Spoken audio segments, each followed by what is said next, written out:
জয় যিশু। প্রথম পাঠ গণনা পুস্তক হতে আজকের বাণী পাঠ ২০ অধ্যায় ১ থেকে ১৩তম পদ।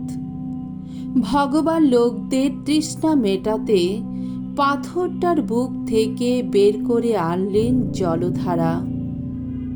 বছরের প্রথম মাসে ইসরায়েলের সবাই একসঙ্গে জিন মরুভূমিতে এসে পৌঁছল। এখানে কাদেশেই থাকতে লাগলো তারা। এই কাদেশেই মরিয়মের মৃত্যু হলো এবং তাকে সমাধিও দেওয়া হলো।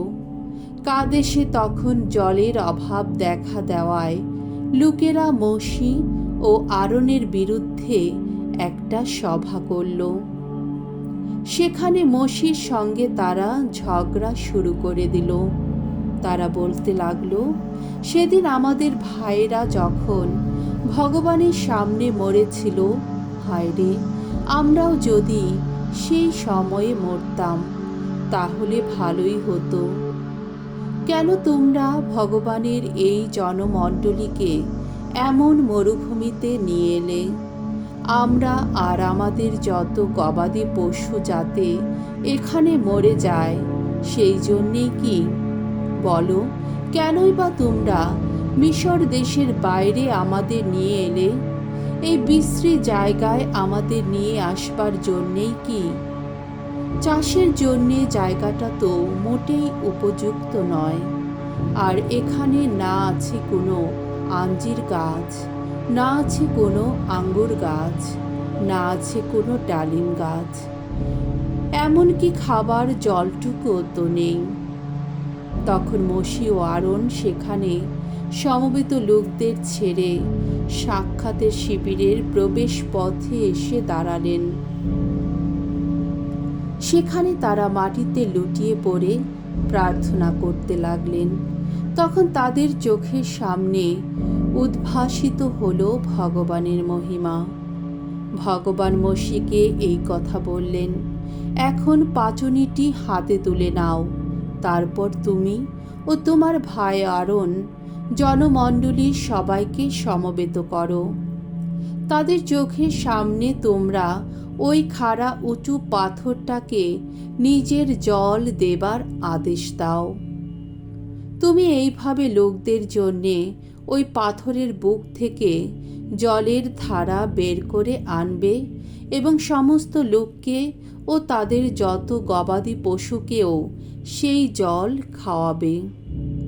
মোশি তখন ভগবানের সামনে থেকে ওই পাচনিটি ভগবানের আদেশ মতোই হাতে তুলে নিলেন। তারপর তিনি ও আরন দুজনে জনমণ্ডলী সকলকে ডেকে এনে সে খাড়া উঁচু পাথরটার সামনে জড়ো করলেন। সেখানে মোশি সবাইকে বললেন, শুনো তোমরা যত বিদ্রোহীর দল, তোমাদের জন্যে আমরা কি এই পাথরটার বুক থেকে জল বের করে আনব? মোশি তখন হাত তুলে তার পাচনি দিয়ে পাথরটার গায়ে দুবার আঘাত করলেন, আর সঙ্গে সঙ্গে তার ভেতর থেকে তুড়ে বেরিয়ে এলো প্রচুর জল। তখন সমস্ত লোকেরা এবং তাদের যত গবাদি পশুও সেই জল খেতে লাগল।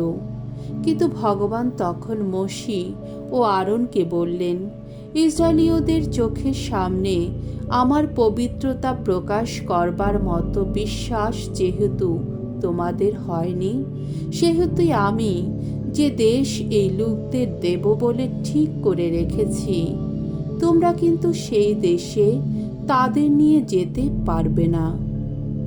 এই হলো সেই মেরিবার জলাশয়ের অর্থাৎ বিবাদের জলাশয়। সেখানে তো ইসরায়েলীয়রা ভগবানের সঙ্গে বিবাদ বাঁধিয়েছিল, আর তখন এখানকার জলধারার মধ্য দিয়ে প্রকাশ পেয়েছিল ভগবানের পবিত্রতা। প্রভুর বাণী। ঈশ্বরকে ধন্যবাদ। শাম সঙ্গীত ৯৫ অধ্যায় ১ থেকে ২ পদ, ৬ থেকে ৯ পদ। ধূপ। আমরা যেন প্রভুর বাণী আজ কান পেতে শুনি, আমরা যেন হৃদয় দুয়ার বন্ধ করে না রাখি। ভগবানের সম্মানে এসো হর্ষধ্বনি করি, আমাদের ত্রাণ শৈল তিনি, এসো তার নামে জয়ধ্বনি তুলি। চলো স্তুতি গান গাইতে গাইতে তার কাছে যাই, স্তোত্র গান গেয়ে তার জয়ধ্বনি তুলি। আমরা প্রণত হই, এসো প্রণিপাত করি, আমাদের সৃষ্টিকর্তা ভগবান যিনি, এসো তার শ্রীচরণে নত জানু হই। মনে রেখো আমাদের ঈশ্বর তিনি, আমরা সবাই তারই পালিত জনগণ, তারই চালিত মেষপাল। আহা, তোমরা যেন আজ তার এই কথা মন দিয়ে শুনো, মনটা পাষাণ করে তোলো না তোমরা, যেমনটি করেছিলে সেই মেরিবায়, যেমনটি করেছিলে মরুদেশে সেই মাসায় থাকার সময়। তোমাদের পিতৃপুরুষেরা কিনা সেদিন আমাকে যাচাই করেছিল, আমার সমস্ত কাজ প্রত্যক্ষ করেও আমাকে কিনা পরোক্ষ করেছিল। বাণী বন্দনা। জয় জয় প্রভুর জয়। তুমি পিতর, তুমি সে প্রস্তর, যার উপর গড়ে তুলব আমি আমার মণ্ডলী। সে মৃত্যু শক্তি তার উপর জয়ী হতে পারবে না কোনোদিন। জয় জয় প্রভুর জয়। মঙ্গল সমাচার। মথি রচিত মঙ্গল সমাচার 16 অধ্যায় 13 থেকে 23তম পদ। পিতরের খ্রিস্ট বিশ্বাস, পিতরের হাতে থাকবে মণ্ডলীর পূর্ণ দায়িত্বভার। যিশু তখন ফিলিপের নগরী সিজারিয়ার অঞ্চলে এসে পৌঁছেছেন। তিনি হঠাৎ তার শিষ্যদের প্রশ্ন করে বসলেন, মানবপুত্র কে? এই বিষয়ে লোকেরা কি বলে?